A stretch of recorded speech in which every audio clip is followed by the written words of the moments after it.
U.S. President Donald Trump has warned fired FBI Chief James Comey against leaking material to the media.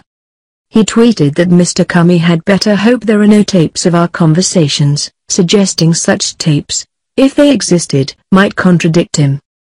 Mr. Comey, who had been leading an inquiry into possible collusion between Trump election campaign officials and Russia, was fired on Tuesday.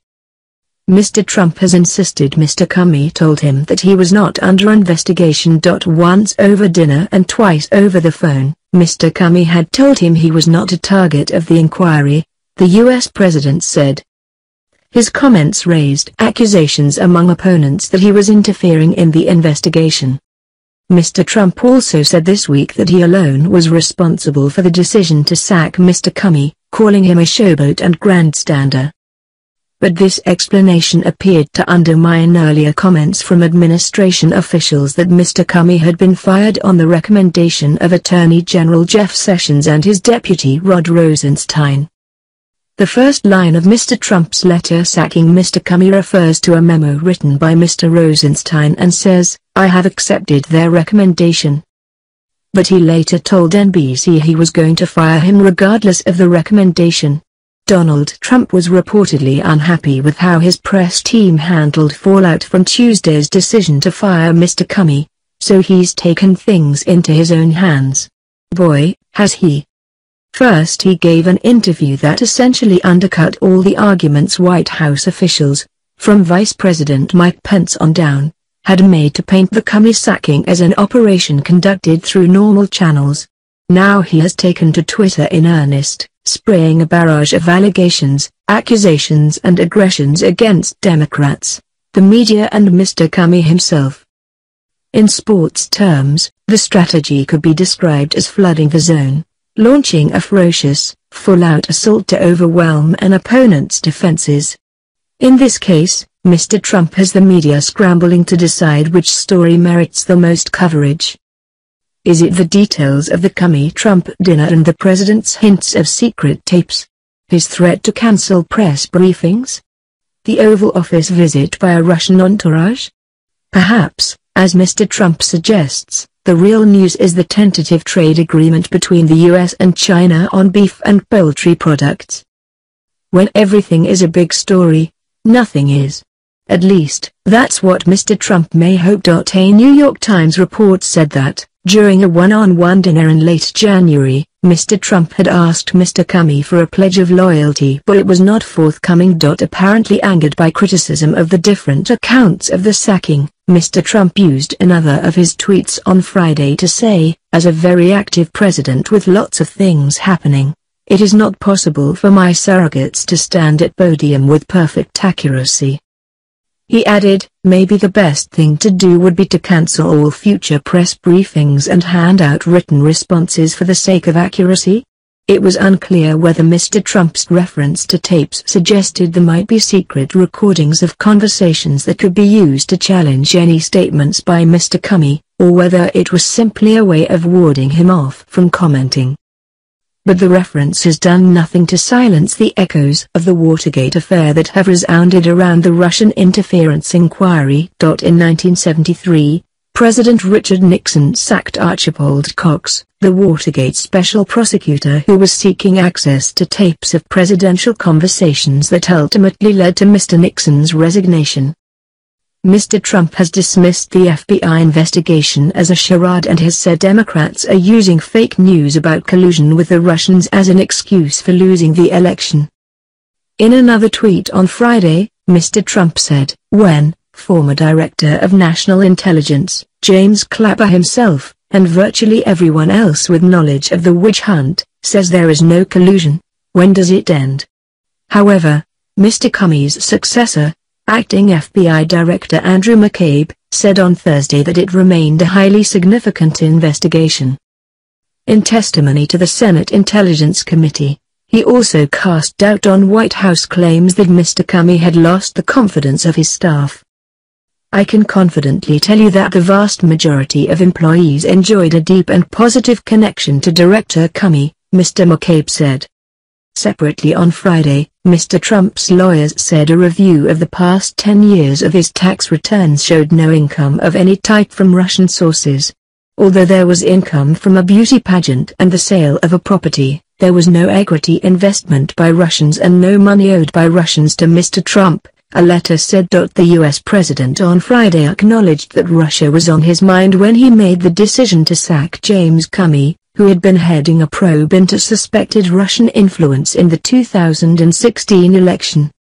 When I decided to just do it, I said to myself, this Russia thing with Trump and Russia is a made-up story, he said in an interview with NBC, appearing to link Comey's firing with the investigation. Meanwhile, the New York Times reported that Trump pressed Comey for a pledge of loyalty over dinner only a week after his inauguration, according to an account by two associates of the lawman. Comey, they said, declined to make such a pledge but told Trump he would always give him honesty.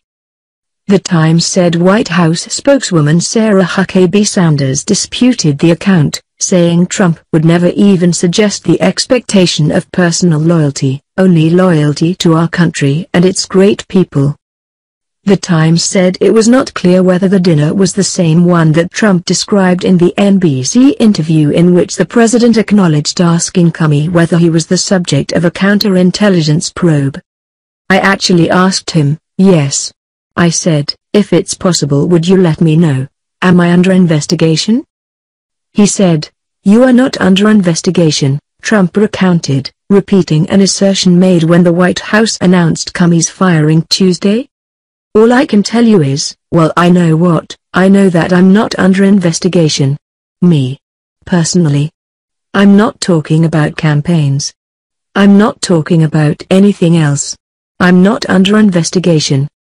The other two times Trump said he asked Comey whether he was under investigation were in telephone conversations. Trump's comments to NBC raised questions about whether he had acted inappropriately and whether Comey had broken government guidelines in assuring him he was not under investigation.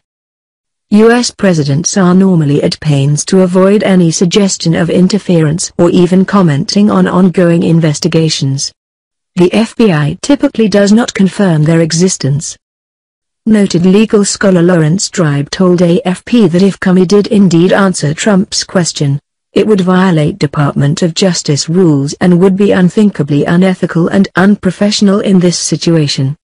Trump also said that at the dinner, he and Comey discussed whether the U.S. top cop would stay in his role and continue his 10-year term. Asking such a question would come close to bribery, or at least obstruction of justice, which Comey would have had to be an idiot to fall for by offering the assurance sought, Tribe said. The White House rejected the suggestion that the exchange was inappropriate. I don't see it as a conflict of interest, Sanders said. In the interview, Trump insisted that he always intended to fire Comey, undercutting the initial White House explanation that he acted on the recommendation of top justice officials who criticized the FBI chief's handling of a probe into Hillary Clinton's emails. I was going to fire him regardless of recommendations, said the president. He's a showboat, he's a grandstander. Opponents have claimed that Comey's shock sacking was a bid to stall an FBI investigation into alleged Russian meddling in the 2016 election, which is also looking into possible collusion between the Kremlin and Trump's team. Trump's interview was released on the same day the interim head of the FBI told the U.S. Congress that Comey's sacking would not derail the Russia investigation. There has been no effort to impede our investigation to date, Acting Director Andrew McCabe told the Senate Intelligence Committee, in a hearing that capped 2 days of high drama provoked by the dismissal.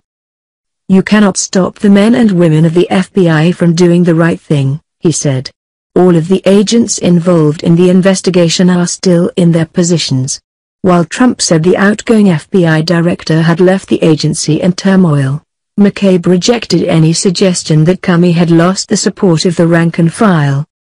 Director Comey enjoyed broad support within the FBI and still does today, he told the committee.